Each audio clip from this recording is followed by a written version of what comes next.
तो भाई मैं नहीं कह रहा हूं कि आपका जेई 2024 का जो एग्जाम है वो पोस्टपोन्ड होगा। आप ये खुद सोचोगे कि सर जेई 2024 का एग्जाम पोस्टपोन्ड होगा या नहीं होगा। काफ़ी बच्चे ऐसे हैं जिनको ये लगता है कि सर अभी तो हमने कक्षा 12वीं पास की है, अभी तो हमारे पास पूरा 1 साल है तैयारी करने के लिए, सर अभी कहाँ से एग्ज़ाम आ जाएगा, अभी तो हमारे को एग्ज़ाम से फ्री हुए हैं 12th से, अभी हमें मज़े करने हैं। कहीं ना कहीं से आपके मन में आएगा कि काश सर हमारा जेई 2024 का एग्ज़ाम पोस्टपोन्ड हो जाए।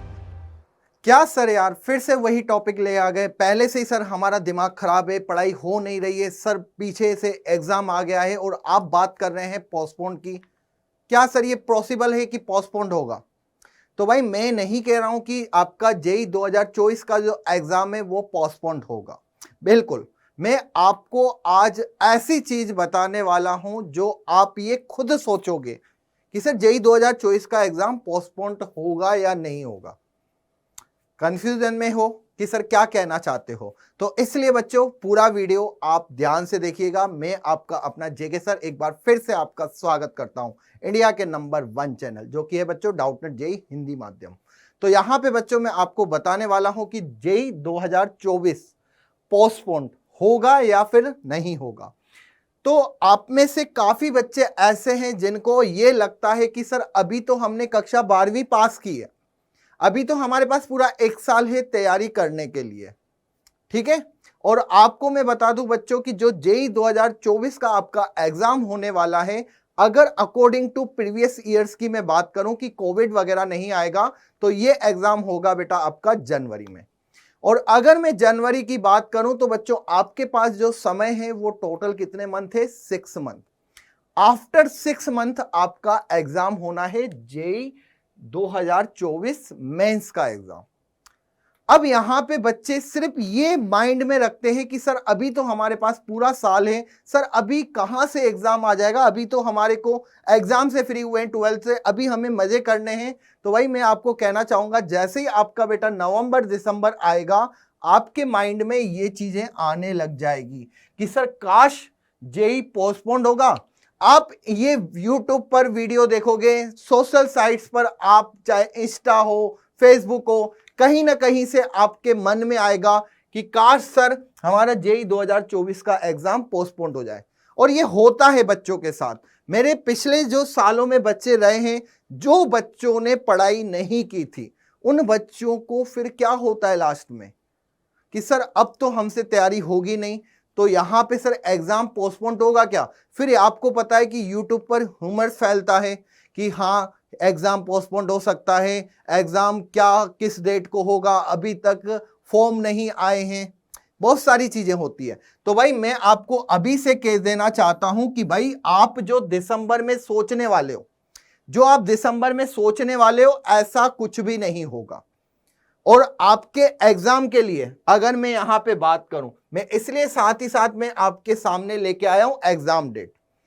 ये हर एक बच्चे के मन में आएगा, दिसंबर आने दो, नवंबर आने दो, जब एग्जाम पास में होगा, हमने कुछ पढ़ नहीं रखा होगा तो हम क्या सोचेंगे कि काश एग्जाम पोस्टपोन्ड हो जाए, काश कहीं से कोविड आ जाए, काश वही सिचुएशन दोबारा हो जाए, सब बच्चे सब यहाँ पे माँ बाप सारे यहाँ पे जितने भी लोग हैं सब घरों के अंदर हो जाए। ऐसी ऐसी दिमाग में थॉट्स आते हैं एग्जाम से पहले आते हैं कि सर हाउ एनी कंडीशन कैसे भी करके जेई 2024 का एग्जाम नहीं होना चाहिए, हमें सिर्फ 2 महीने और दे दो, हमारा जनवरी में एग्जाम नहीं करवा के इस एग्जाम को अप्रैल में करवा दो। लेकिन जो बच्चे ये थिंकिंग रखते हैं, ये माइंड में रखते हैं कि सर एग्जाम पोस्टपोन्ड होना है, उन बच्चों का अप्रैल का अगर मैं नेक्स्ट ईयर भी दे दूं ना तो भी वो बच्चे कभी भी सेलेक्ट नहीं हो सकते। रीजन सिर्फ और सिर्फ एक है कि उनके अंदर कहीं ना कहीं एक काम चोरी, हाँ बिल्कुल सही वर्ड का यूज कर रहा हूं कि भागना चीजों से, पढ़ाई नहीं करनी है, टालना है, आज नहीं कल पढ़ लेंगे। और जो बच्चे यही सोचते रहते हैं कि आज नहीं बेटा कल पढ़ लेंगे, उन सभी बच्चों को मैं कहूंगा कि तुम्हारा सिलेक्शन तो कभी भी नहीं हो सकता। तो ये जो दिमाग में आपके आने वाला है बच्चों, अभी तो आप मुझे 2 गालियां दोगे, आप मुझे पता नहीं क्या क्या बोलोगे कि सर क्या ये सेशन लेके आए हो, पोस्टपोन का तो कोई चक्कर ही नहीं है। हमें भी पता है सर एग्जाम होगा और जेई 2024 का एग्जाम ऑन डेट होगा। सब बच्चे मुझे कहेंगे लेकिन बेटा नवंबर दिसंबर में मुझसे बात करना कि आपके माइंड में क्या थिंकिंग आ रही है। आप भगवान से प्रेयर करोगे कि काश पोस्टपोन्ड हो जाए। एक वीडियो कहीं से मिलेगा ना जिसके व्यूज के लिए जो बनाएगा उसके लिए कहोगे कि काश यार इसकी बात सच हो जाए। ये हमारे लिए भगवान है। तो मेरी बात कान खोल के सुन लेना भाई कि आपके पास जो जेई 2024 की अगर मैं बात करूं, यहां पे बच्चों आप सबसे पहले मेंस, तो आपके 2 अटेम्प्ट्स होने हैं। पहला जो अटेम्प्ट होगा बेटा आपका डेफिनेटली फिक्स है, इसमें कोई ऐसा नहीं है, संचय नहीं है कि सर ये एग्जाम कब होगा। तो आपको ये एग्जाम होगा बेटा जैन में, जैन 2024 में। और जैन के किस में होगा बेटा? एंड में हो सकता है, ठीक है, या स्टार्टिंग में हो सकता है, बिल्कुल हो सकता है, मिड में भी हो सकता है, ठीक है ना, मिड में हो सकता है। और यहां पे बच्चों एक एग्जाम होगा आपका अप्रैल में, ये फिक्स है। अगर कोई अचानक से कोविड जैसी सिचुएशन नहीं आती, और मैं भगवान से यही प्रेयर, हर कोई यही प्रेयर कर रहा है कि अब ऐसी सिचुएशन नहीं आने चाहिए, तो यहां पे बच्चों कोई भी चीज पोस्टपोन नहीं होगी। ये होना है तो होना ही है, जनवरी के स्टार्टिंग में हो या फिर मिड में हो या फिर लास्ट में हो। लास्ट में होने की पॉसिबिलिटी है, मिड में होने की पॉसिबिलिटी भी है, ठीक है ना। मैं एग्जैक्ट डेट नहीं बता रहा हूं क्योंकि मैं अंतर्यामी हूं नहीं, मैंने एनटीए से कोई बड़ा अधिकारी हूं नहीं। तो मैं आपको सिर्फ ये बता रहा हूं कि बेटा आपके इस एग्जाम के लिए कितने महीने पड़े हुए हैं? 6 मंथ। 6 मंथ्स बच्चों अगर आपने जम के तैयारी की तो मेरे हिसाब से आपको इन बारे में सोचने की जरूरत नहीं पड़ेगी।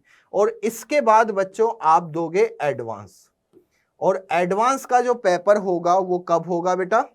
जून में, जून 24।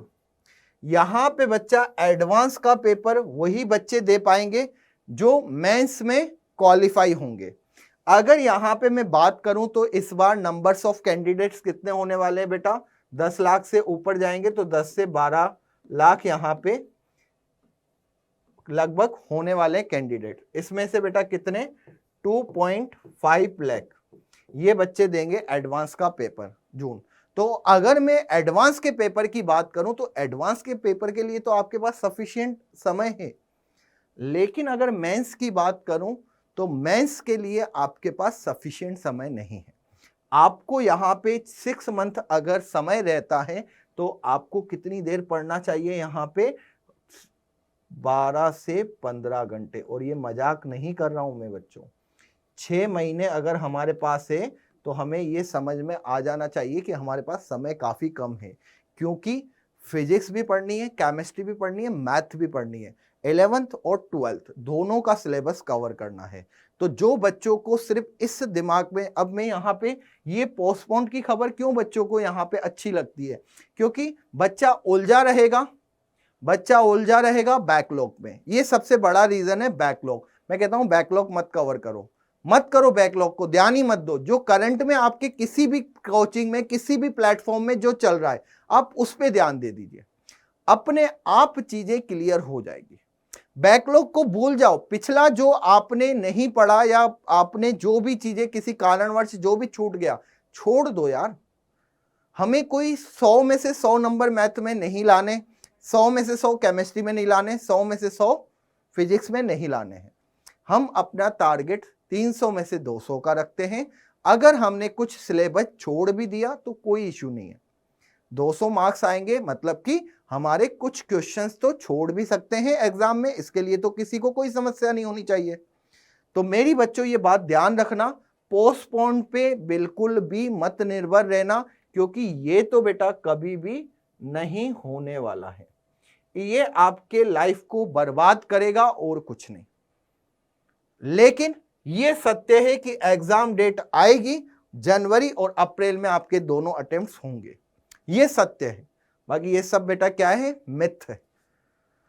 और इसका कारण सिर्फ ये है कि बच्चों ने टेस्ट पेपर नहीं दिए, बच्चों का जो करंट का सिलेबस चल रहा था उस पर ध्यान नहीं दिया, बैकलॉग पे फंसे रहे और साथ ही साथ नोट्स पे ध्यान नहीं दिया, टीचर्स के वीडियो नहीं देखे।